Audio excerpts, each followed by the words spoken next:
happen to heighten their enjoyment in the pastimes. In fact, it was her who arranged that Srimati Radharani, the most qualified young lady in all of existence, get married to this, what should we say, Murk. You understand Hindi, right? Murk. Well, klutz. Smash. What do they say? The Jewish people? Schmuck. And there's something else too. Klutz and schmuck, yeah. So he's really like that, a mega murk. If you understand murk, in Hindi it means full. Murk. Maha murk. Mega murk. He's the original murk. And his mother's the original mother-in-law. So anyway, he's so totally unqualified. How could people like that get married? It's just like, there's no compatibility. But it's just a clever strategy of Purnamasi to enhance the pastimes. Their marriage is not real. In fact, Vishwanath Chakravarti Thakur says their whole relationship is unreal. He has never touched her shadow. So anyway, now Purnamasi appears and says, where do you think you're going? Where do you think you are going? And Lord Shiva said, wow, I'm going to the Rasa dance. I'm going across the river to Vangsi Vat. That's where the Rasa dance begins, the banyan tree Vat. Vat, Vriksh. Banyan tree where the Rasa dance begins. And then it goes around from there. So yeah, that's where I'm going. Take part in the Rasa dance. And Purnamasi said, but Krishna is the only male in the Rasa dance. So you can't go in. There can't be a second male in the Rasa dance. If you want to go, I will have to transform you into a female, into a cowherd girl, a gopi, if you want to take part. But Lord Shiva, he was determined. He said, all right, turn me into a gopi. So she dipped him in Mansarovar. He came out as Gopishwar Shiva, a very famous form of Lord Shiva in Vrindavan. Very famous. So yeah, now Lord Shiva's in a female form, but many of his characteristics are there in this female form. Like Shiva is very big and very strong. And you don't get ladies like that unless they go gymming a lot and weightlifting. You get some of these big, strong Matajis. I think more in America. And Lord Shiva looked like one of them. A female, but very muscular. And with a cobra around the neck, scorpions, the ashes of cremated bodies on his body, the Ganges coming out of his, or should we say her, Now, head. Yes. This is Gopeshwar Shiva. And off she went, crossed the river, then straight over to the Vamsivat. Everyone's gathering there. They haven't quite begun. They're just about to begin. And then who should walk in but Gopeshwar Shiva? Big lady, big girl, like 6'6" and all muscle, female. So the gopis, when they saw her, they thought, what? Who is this? And they asked her, who are you? What are you doing here? And Gopeshwar Shiva said, I have come to dance in the rasa dance with Krishna and all of you. And the gopis said, wait a minute. Who are you? We never saw you before. And look at you, you know. Who are you? What's your name? Tell us, what's your name? Now, unfortunately, Purnamasi had not given him a name. And he was so keen to get there. As soon as he was transformed, he just left. So he didn't get a name. And he suddenly realized that, oh dear, my name. So now the gopis are saying, so what's your name? What's your name? Tell us your name. And Gopeshwar Shiva said, name. You mean my name? Is that what you mean? You mean what people call me? Yes, that's right. And Gopeshwar Shiva said, you know, I'm just so excited to be here. I forgot my name. I'm sorry. Because he can't say, well, actually, I'm Lord Shiva. Yeah, I forgot, I'm sorry. And the gopis said, oh, you forgot. Of course you forgot. So, okay, no problem. They're being sarcastic. Then they said, well, all right, what are the names of your parents? And Gopeshwar Shiva could not say that, well, my father's Lord Brahma, but I don't have a mother. I just came from Lord Brahma. Couldn't say that. So he said, parents, the names of my parents. You mean my mother and father? Is that what you mean? Yes, that's what we mean. And he said, well, you know, I don't know the names of my parents. I just call them Mum and Dad. Because, you know, it is not good for children to call their parents by name. So they're just Mum and Dad to me. And the gopis said, oh, yes, of course. You don't know their names. Of course you don't.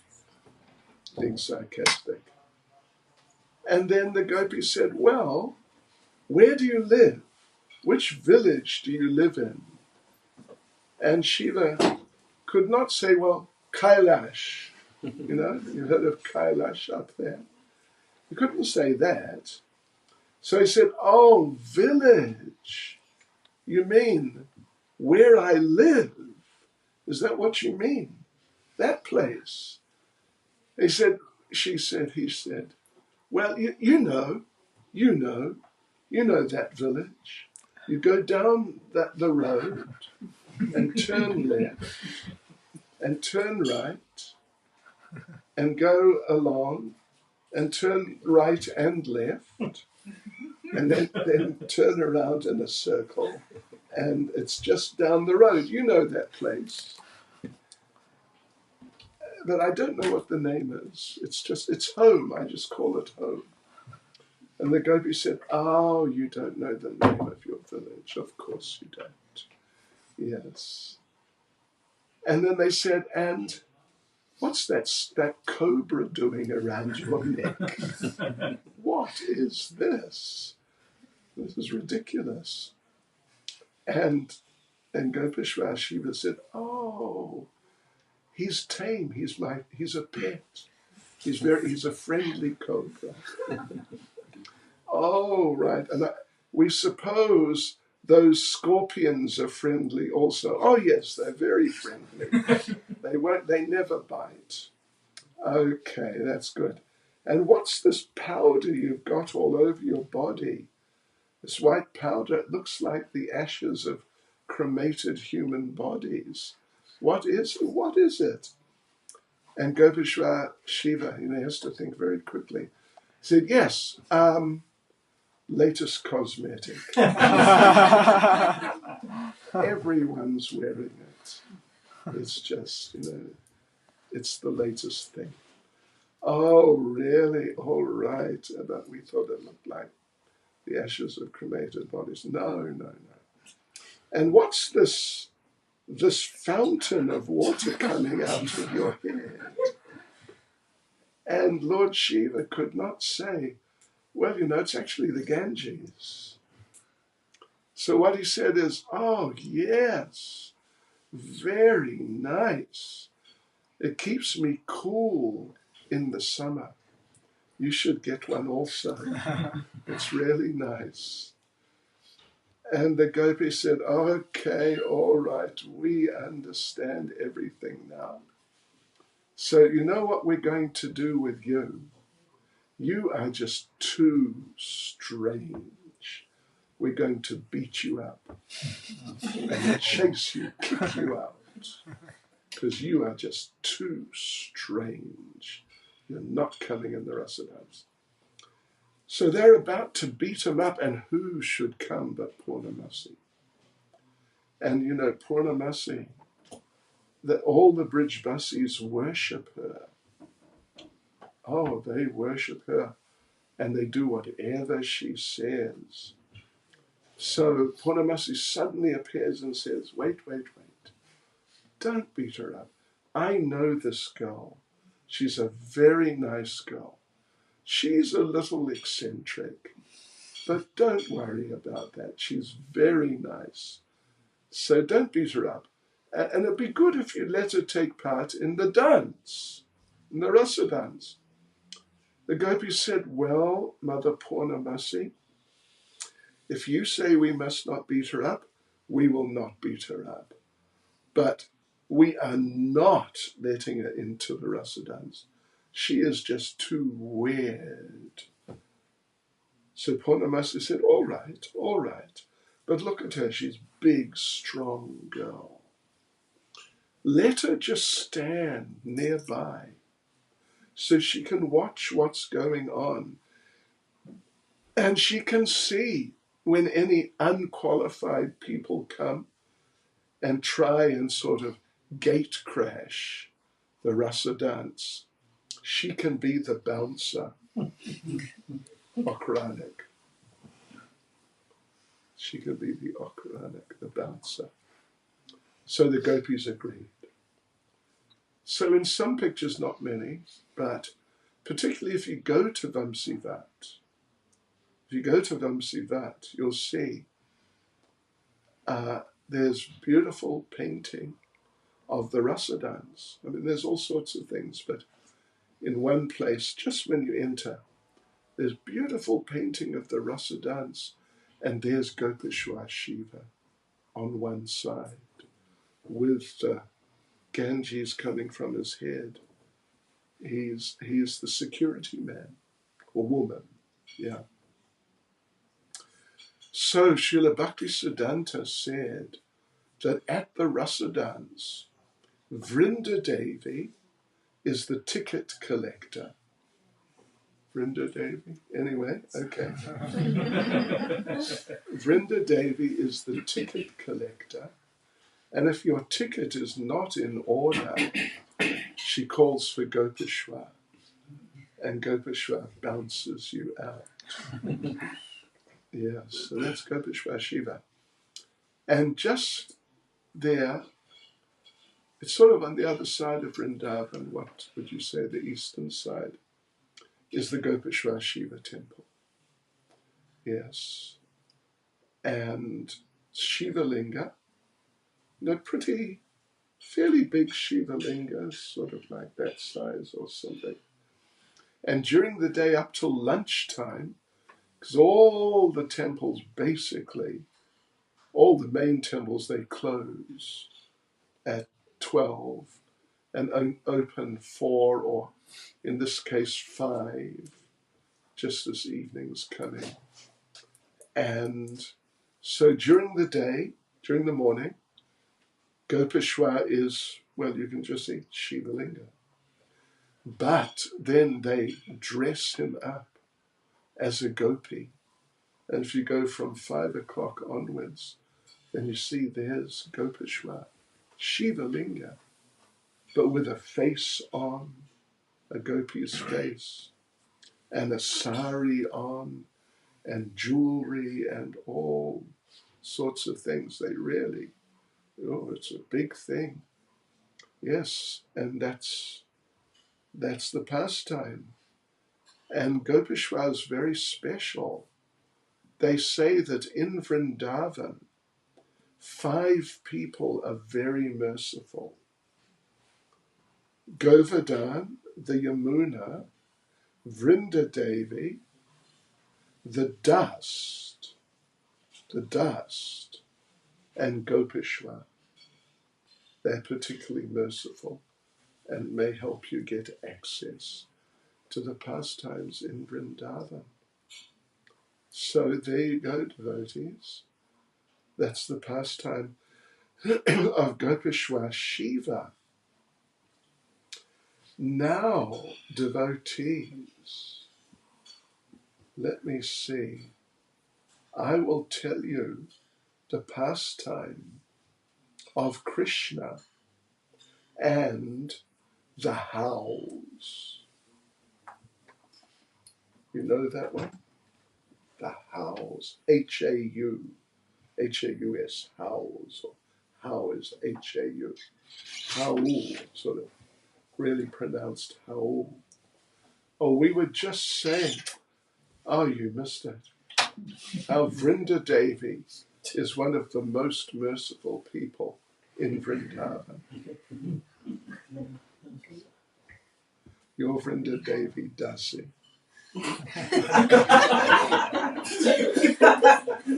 But that's fine. That's good. That's good. There you go. So, okay, Krishna and the howl. So, this is now from Nandagram, if you're familiar with Nandagram. You been to Nandagram? No. Vrindavan? I wasn't Vrindavan. Oh, you were? Okay. And it's in the area. The Vrindavan is a whole region. Actually, to drive from one side to the other takes an hour and a half or 2 hours, actually. So Nandagram's on the other side, northwestern side. And that's where Krishna stayed, the last place he stayed in the Vrindavan area, when he was like 6 years old, 6 till 9, or almost 7 till around 10. So anyway, the beautiful temple up on top of the hill, really nice. And the pujaris there are real characters. But anyway, they're okay. So, and then the village is on the hill, because it's a fairly substantial hill. It's quite good exercise to walk up to the top. So yes, substantial temple.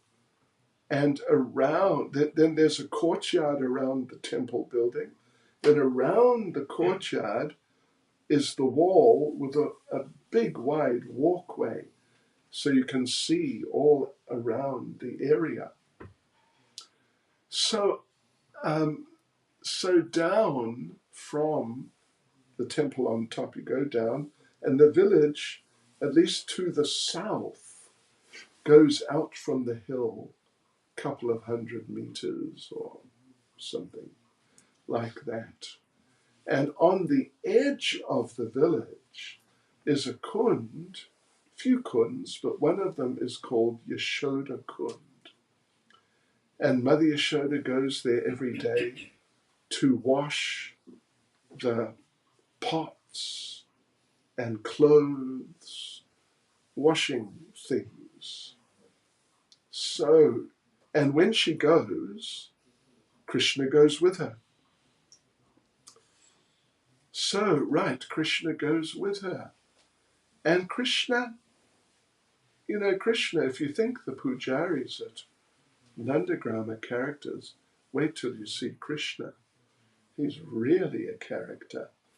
So she always has to watch him to see if he gets up to some mischief or just does something silly, or maybe he even hurts himself or something goes wrong. So she's washing things and doing things and keeping an eye on him, and but sometimes she gets absorbed in washing and he gets up to a bit of mischief. So there she was, washing, and Krishna got up to some mischief. And she stopped him. Come on, be a good boy. And so he stopped his mischief. Then she's washing. Again, he gets up to some mischief. So it's happened several times. And after a while, she thought that I've got to do something. This boy just gets up to so much mischief. I've got to do something to get him under control and to get him to behave himself and be a good boy. So what am I going to do? What shall I do? She thought, I know. I will make up, imagine some imaginary creature who's very dangerous and very aggressive and horrible. Yes, that's what I'll do. And then I'll frighten Krishna. It's like, at least in Western culture, what we call the boogeyman. Are you familiar with the boogeyman? Are you familiar? Oh, you are? Right, yeah, the boogeyman. He's really nasty for little children. So Krishna's being mischievous again. And Mother Yashoda calls him over. Krishna, Krishna, just watch out. You got to be careful. You got to stop this. You got to stop your mischief, your nonsense. You got to stop it. If you don't stop it, the howl will get you. Krishna said, the what? The howl? What's a howl? I never heard of a howl. And Mother Yashoda said, oh, yes, the howl. Oh, he's got long hair and 3 eyes. And he's very big. And he loves eating naughty little boys. And Krishna was a bit shocked. Really? Krishna was good for 15 minutes. And then he started getting up to his tricks. And Mother Yashoda called him over. Krishna, don't forget, you got to be good. Otherwise, the howl will get you. He's got big fangs. Yes, and he's very big and nasty. And he loves eating naughty little boys. And Krishna was good for 10 minutes. Then a third time, Krishna, watch out. The howl will get you. He's got big claws and 4 nostrils. And he loves eating naughty little boys. Then Krishna went outside. And Mother Yashoda is continuing with what she's doing. Suddenly, devotees, you know what happened? Do you know what happened? Oh, Krishna. Krishna came running in. Mata! The how is coming! And Mother Yashoda was like, what?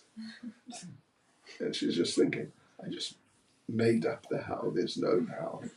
So she's told Krishna, don't worry, there's no how, you don't need to worry about the how.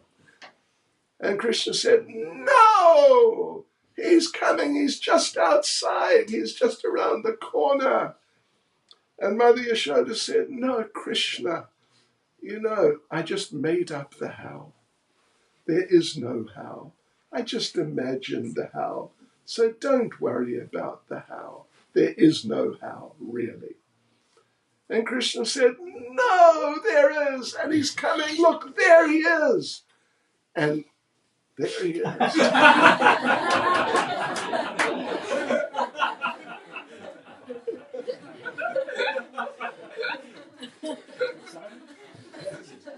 From around the corner came a howl. And the howl was going to attack. But then Lord Shiva came from up at the temple on top of the hill. There's a little Shiva temple there. And Shiva came down, and and there were 3 howls. He turned them into stone. And they're still there. At least 1.5 of them are still there. So now, Mother Yashoda is just completely bewildered. And she said, I made up the how. There is no how. The how does not exist. And suddenly there is a how. What's going on? What's happening? And Krishna said, if my mata says there's a how, there's a how. Whatever my mata says is right. So, of course, we don't have any children here. If there were, we would tell them that. You just, you want to be successful in your life as a child, just do whatever your mother says. And that's it. You're there. You're a success. So that's the story of the hows. And 1.5 of them are still there. Did you see them? No, you didn't. No. How Bilal. It's right next to Yashoda Kund, down at the bottom of the hill. Did you come with me and see them? The hows? You must have. You did? Yeah. The dangerous hows. They look like small lions.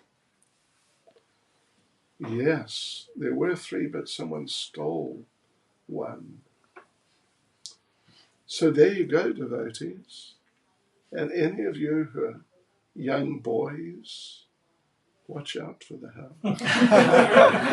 Because, in Vedic culture, I don't know if you're aware of this, very traditionally, any male who is under 40 and any female who is under 40, the males, until they're 40, they are considered boys.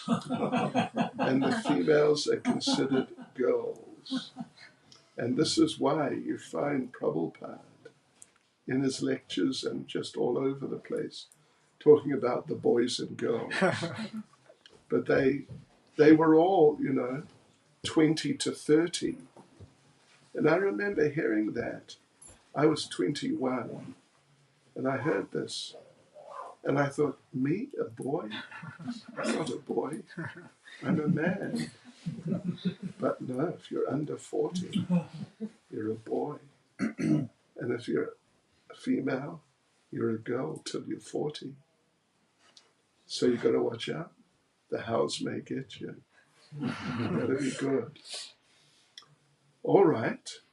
So we will tell you another story. It's okay to continue? Yes. For a little while? Pas de problème.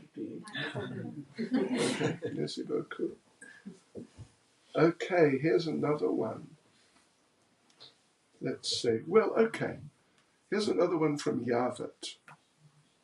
I'll tell you a few from Yavat, because that's where Radharani lived when she was married most of the time, with her husband Abhimanyu, who is just, as we said, what is he?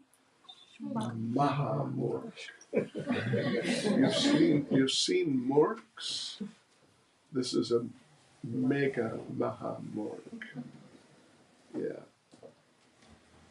So, Krishna would try to sneak in sometimes at night. But how to get in, because it's guarded, usually by Jatila herself.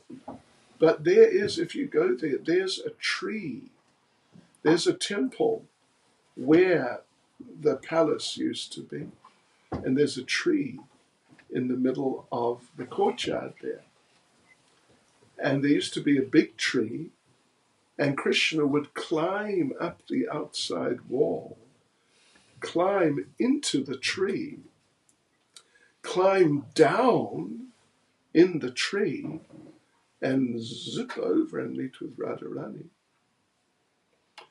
So, but Jatila was on the lookout. So one night, the story goes, Krishna's climbed up the outside, and now he's in the top of the tree, or the top part of the tree, and he's starting to climb down, but his leaves are rustling, and a little noise is there, and Jatila comes out. Who's there? Who's there? And Krishna didn't quite know what to do. And so Krishna said, cuckoo. And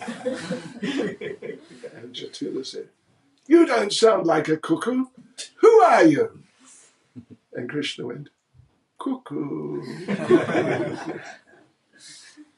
So after a minute or so, she went back inside, and Krishna thought, right, I got to make an escape here. I got to get out of here. And he just starts trying to climb up, and she comes out again. Who are you? Tell me who you are. Cuckoo. So Krishna was stuck in the tree for the whole night. And Jatila was coming out every few minutes. Yeah, so it's not easy sometimes being Krishna. Another time, during the Kali Puja time, Krishna, somehow he managed to sneak into Radharani's quarters, meet with Radharani, and they're having pastimes together. Suddenly Jatila walked in. Krishna quickly jumped up and stood like this and stuck his tongue out. I can't imitate. Big red tongue. And Krishna, Krishna's blackish. And Jatila is half blind.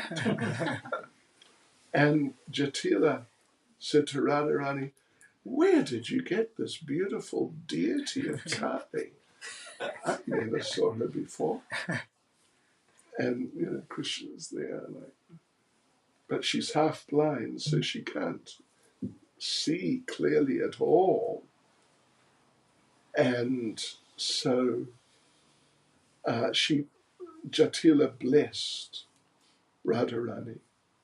You worship this deity very nicely, and all your wishes will be fulfilled. So that's the story of Krishna Kali. And they have in that temple, they have a deity of Krishna Kali on the other side. On the one side, they have deities of Jatila Kutila, her daughter, and Abhimanyu. On the other side, Krishna Kali. Another time, Krishna sneaked in, somehow got in, and he's having pastimes with Radharani. And who should come in but, take a guess, Jatila. And Krishna had to just dive out the window. And she sort of partially saw him. And she said to Radharani, "Who's that? That was Krishna, wasn't it?" No. Of course it wasn't Krishna. And Lalita then spoke up. And Jatila, so Lalita saying, "That wasn't Krishna, no. It was just your imagination, don't worry about it." Then Krishna had dived out the window so fast, he forgot his flute. His flute was on the table. And Jatila said, "Look, wait a minute. That's his flute. I recognize his flute." And Lalita said, "That's not his flute. Didn't you hear, old lady, old woman? Didn't you hear? It's raining flutes today," Lalita said. And Radharani's thinking, "What on earth? Why'd you say that? That's crazy." And Jatila said, "What? Raining flutes? That's ridiculous."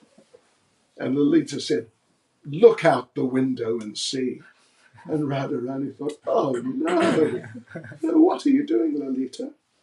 So, you know what Jatila did? She looked out the window, and you know what was happening? It was raining flutes. Only in Vrindavan such things happen. Here's another little story. Krishna stealing the butter. So he sneaks in to people's houses and to their storehouses, because they're all dairy farmers. That's what they all do, the whole village. They have nobody does anything else.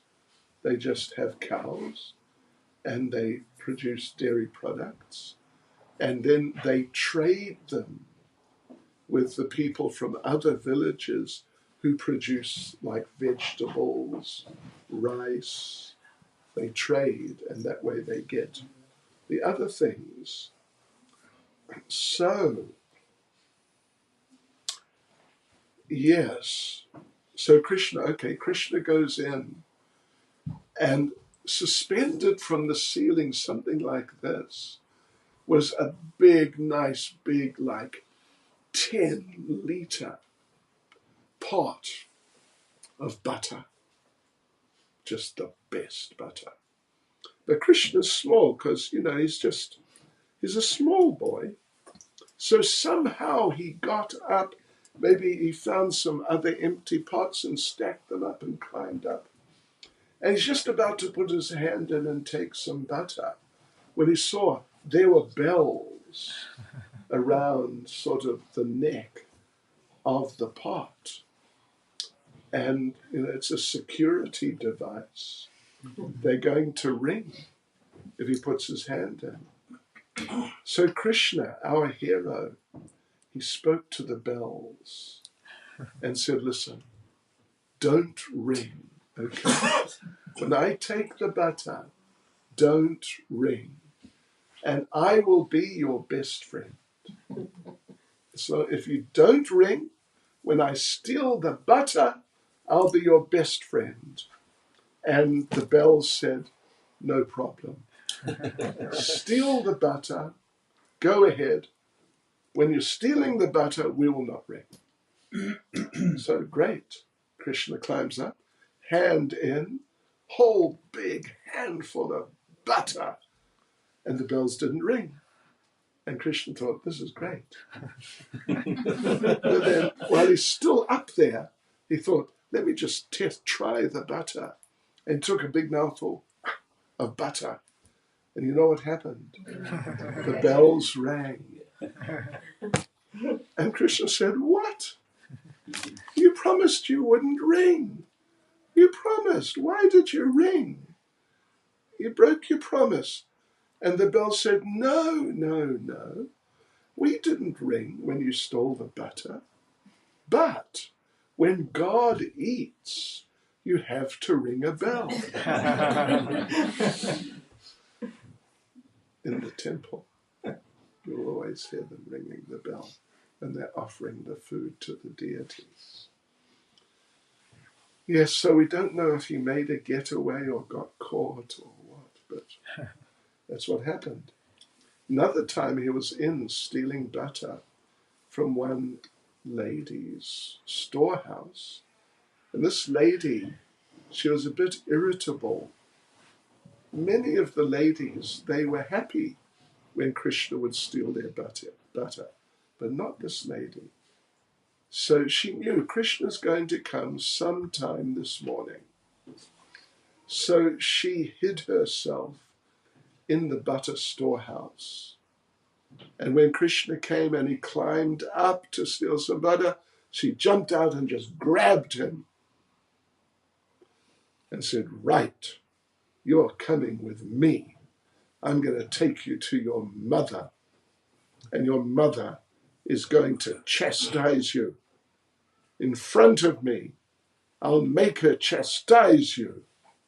She took Krishna by the hand and took him off to Mother Yashoda's house. So, he's a bit upset. He's sort of hanging back. She's got to drag him along. However, devotees and friends, she didn't notice that as she's dragging him along, Krishna transformed himself into the same form as her son. But she didn't notice. And now she's dragging, apparently it's Krishna, but in the form of her son. She's dragging him along, and she arrives at Mother Yashoda's house, knocks on the door, and she hasn't noticed yet because he's behind her, and she points. I caught your son. See? Stealing my butter. I want you to chastise him right now in front of me. And Mother Yashoda's looking and seeing, this is her son. And Mother Yashoda said, I think there's some mistake here. Have a look. And the lady turned around and looked and saw her son. Oh my gosh, what happened? She felt so embarrassed. She apologized and went back home or in the direction of home, holding apparently her son, by the hand. But then he transformed back into Krishna. I mean, he's Krishna the whole time, but he just assumed that form of her son. Now he's given up the form, and now he's as Krishna. And he pulled on her hand, and she looked around. Oh, it's Krishna! What's going on here? And Krishna said, listen, don't you do that again. Don't you try to get me in trouble. You try to get me in trouble again. You know what I'll do? I'll transform myself into your husband. Then you'll really make a fool of yourself. Hare Krishna. That's actually from Brahmavaivarta Purana. So let's say something about a devotee. Yeah, that's nice. Devotees, because devotees are very special.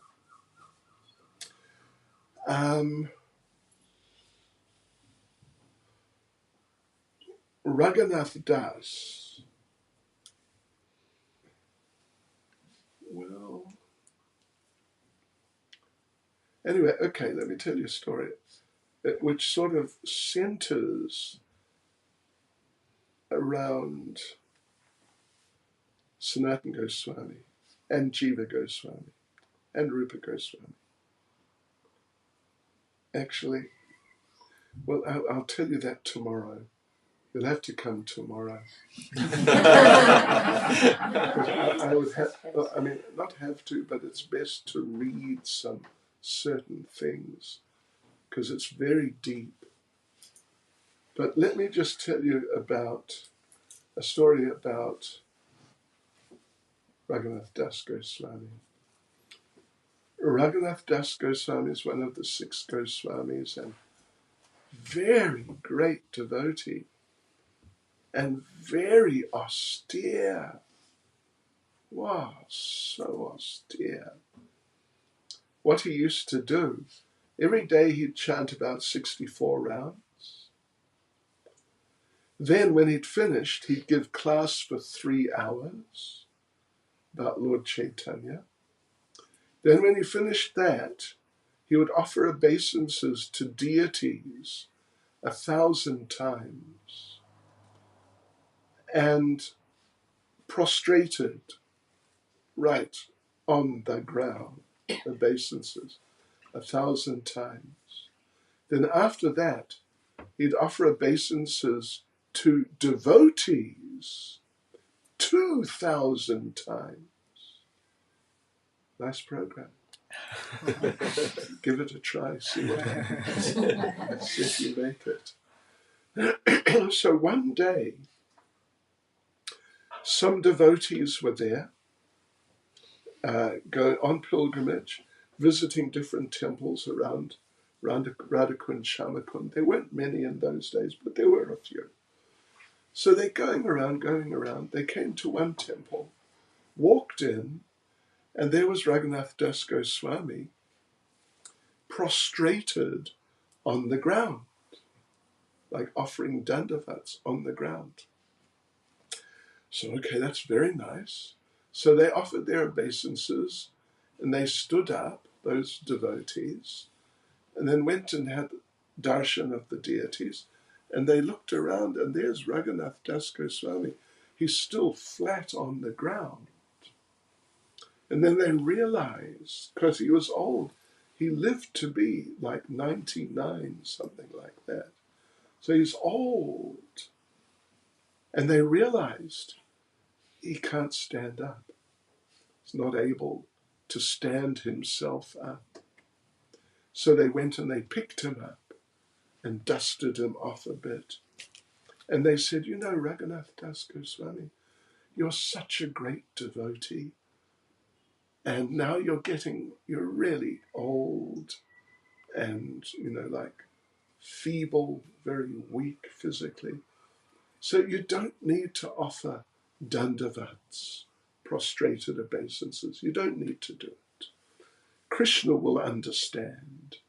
Just go in front of Krishna standing like this and offer some prayers, and Krishna will understand. He won't mind. And Raghunath Das Goswami said, yes, that's just a wonderful idea. Thank you so much for the advice. I really appreciate it. Great, I'll do it. Next day, same time, same place. They came around to the same temple. They went in, and what did they see? There's Raghunath Das Goswami prostrated on the ground.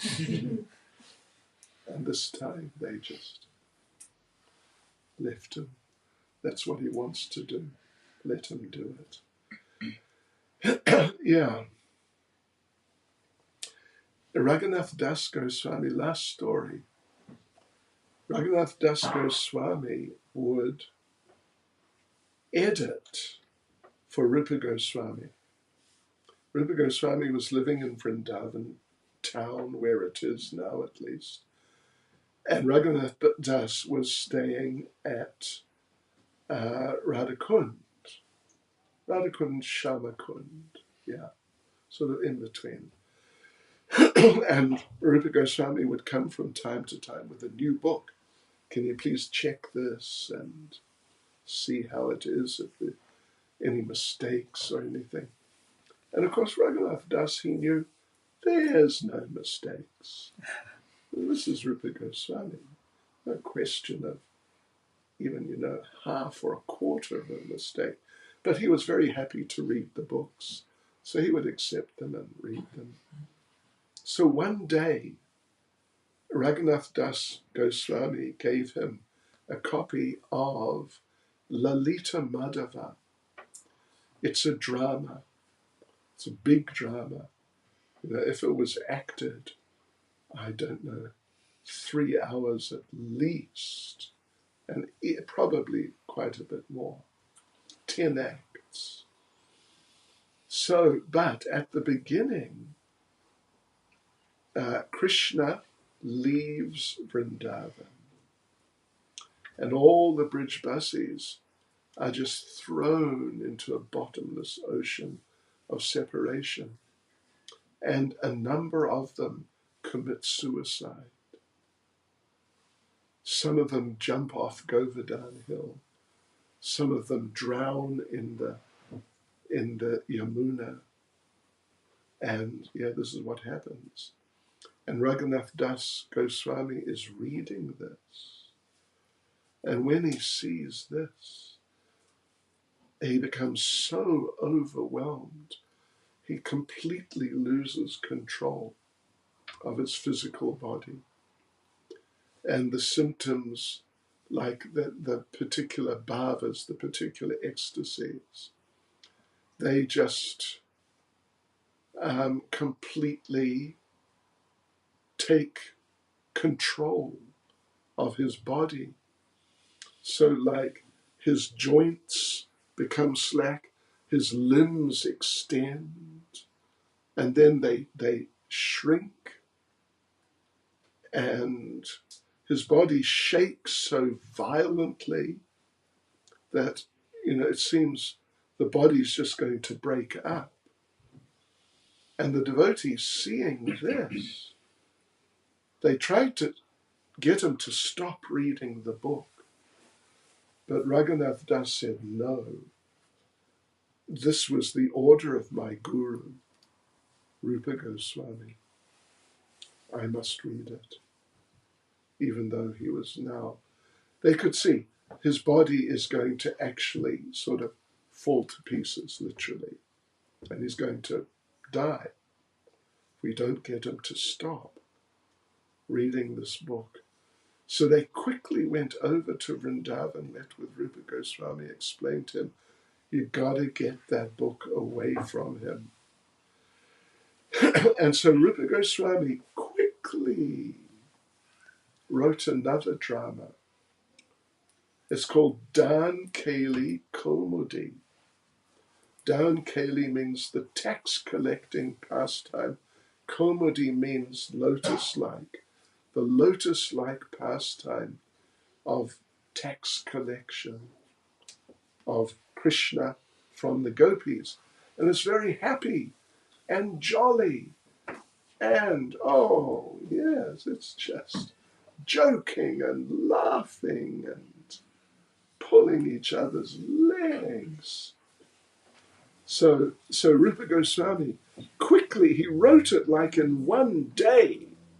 It's just a single act play, I think. Anyway, it's a short play. And then he went over to Radhakund and met Raghunath Das Goswami and said, you know what? I just realized I have to correct some things in Lalita Madhava, so I must take it back. But here, take this and read this. And gave him Dan Keli Kaumudi, took Lalita Madhava away. And it's the order of the Guru. So Raghunath Das immediately starts reading. But it's such a jolly, happy pastime.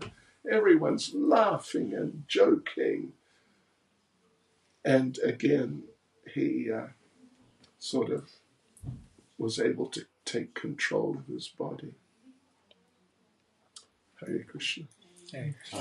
We could go on, but anyway, tomorrow night at Vraj Prabhu's place and with Mataji. Yeah. Hare Krishna. Srila Prabhupada ki jai. Any comments or or questions or anything? Yes, Prabhu. It was very, very interesting, very, very nice pastor. So relishing, uplifting heart, and the way you speak it, it's amazing.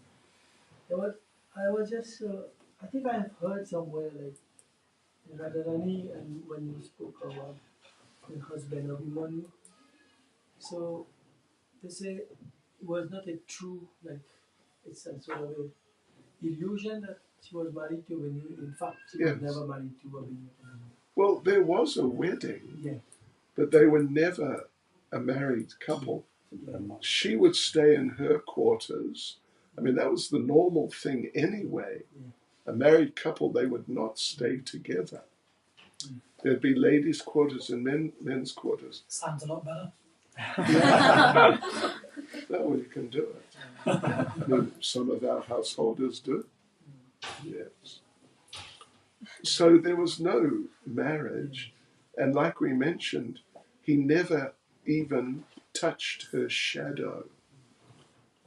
And, you know, the thing is this, to take it a step further, Abhimanyu is a special incarnation of Krishna. Yeah, that's what I was trying to.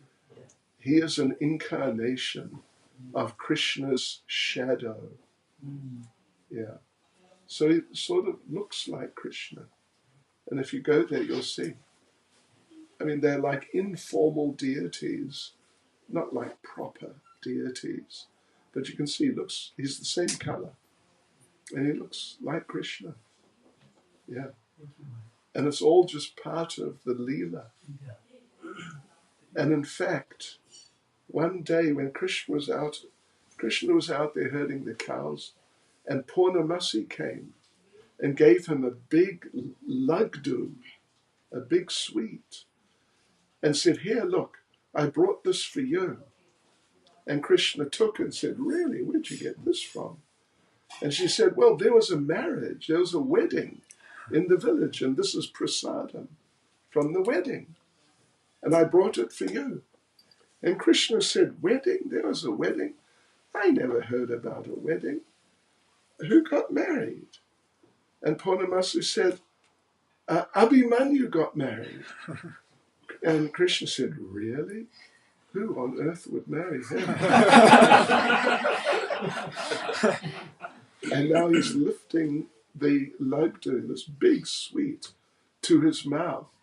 So, you know, just slowly, really, now, who would possibly marry him? Then opens mouth, ready to take a big bite. And Purnamasi says, "Radharani." Krishna became stunned. And he spat out the sweet. And he said, "This is the worst laddu I've ever tasted."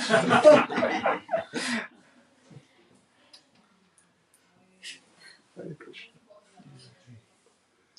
Okay, now we can have more questions tomorrow, lad, if you want. But I think now what should we do? Take prasad or take prasadam? Good idea. Prasadam takes precedence. In presence of Brahma, was there a story that in presence of Brahma, married as well, there is some kinds of writing somewhere. It's Brahma Vaivata Purana. Brahma Purana, it's written that. Yes. Brahma performed the wedding ceremony. And there's also in Lalita Madhava at the end, they're married in Dwarika. Yeah. But straight up, Lalita